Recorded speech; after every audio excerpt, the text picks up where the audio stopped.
সীমান্ত লাগোয়া মিশনপাড়া এলাকার রাশেদা বেগম একসময় তার পুরো সংসার নির্ভরশীল ছিল স্বামীরায়। তবে সেলাইয়ের প্রশিক্ষণ নিয়ে এখন নিজেই সংসারের হাল ধরেছেন। যে আয়ে সংসার চালানোর পাশাপাশি চলছে ৩ সন্তানের লেখাপড়ার খরচ। শুধু রাশেদাই নয়, সীমান্ত এলাকার বিভিন্ন গ্রামগঞ্জের নারী এখন সেলাই প্রশিক্ষণ নিয়ে বাড়িতে বসেই এই কাজ করছেন। সংসারের সচ্ছলতা ফেরার পাশাপাশি গ্রামীণ অর্থনীতিতেও ভূমিকা রাখছেন তারা। তবে সরকারিভাবে প্রশিক্ষণ ও স্বল্প সুদে ঋণ পেলে এ খাতে আরও ভালো করার আশা সীমান্তের নারীদের। সেলাই মেশিনের কাজ শিখে আমি এটা দিয়ে এখন আমার 2 মেয়েকে লেখাপড়া শিখাই। আমার সংসারে যেটা ঘাটতি ছিল সেটা এখনো পূরণ হয়ে গেছে। মানুষের আমাকে যে পোশাক দিবে সেগুলো আমি তৈরি করে তাদের দেবো। এ থেকে আমার সংসারে অনেক উপার্জন আমি নিতে পারবো। কাজে হচ্ছে, আমার বাইরেও যাইতে হইতাছে না কাজের জন্য। 4-5 জন কাজ করে, কারিগর রাখছি, আমি কাপড় কাটি, তারা সেলাই করে। আর যদি একটু হেল্প হতো আরো কয়েকজনকে আমি কাজে নিতাম, নিয়ে আমার ব্যবসাটা একটু বড় করতাম।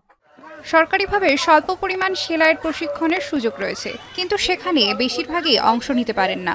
তাই গ্রামীণ নারীদের এগিয়ে নিতে বিনামূল্যে সেলাই প্রশিক্ষণ দিয়ে যাচ্ছেন স্থানীয় এক প্রশিক্ষক। ব্যক্তিগতভাবে এ পর্যন্ত প্রায় 3000-এর বেশি নারীকে সেলাই প্রশিক্ষণ দিয়েছেন তিনি।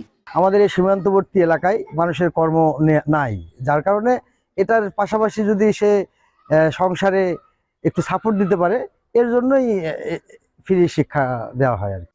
এদিকে সীমান্ত এলাকার গ্রামীণ জনপদের অর্থনীতিতে ভূমিকা রাখা নারীদের আর্থিক সহায়তা ও আরও উন্নত প্রশিক্ষণের দাবি সমাজকর্মীদের। আর সব ধরনের সহযোগিতার আশ্বাস মহিলা বিষয়ক অধিদপ্তরের কর্মকর্তাদের। তারা সেলাই মেশিনের মাধ্যমে বিভিন্নভাবে জামা কাপড় তৈরি করতেছে, কাঁথা সেলাই করতেছে।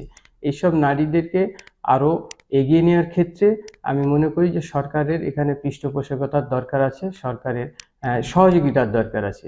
যেসব গ্রামীণ মহিলারা সেলাই কাজ করে স্বাবলম্বী হতে চায়, আমাদের মহিলা বিষয়ক অধিদপ্তর থেকে স্বল্প সুদে ক্ষুদ্র ঋণ দেওয়া হয় তাদেরকে ক্ষুদ্র উদ্যোক্তা তৈরি করার জন্য।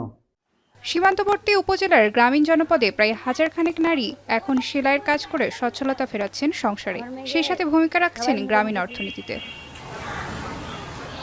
এখন হিলি।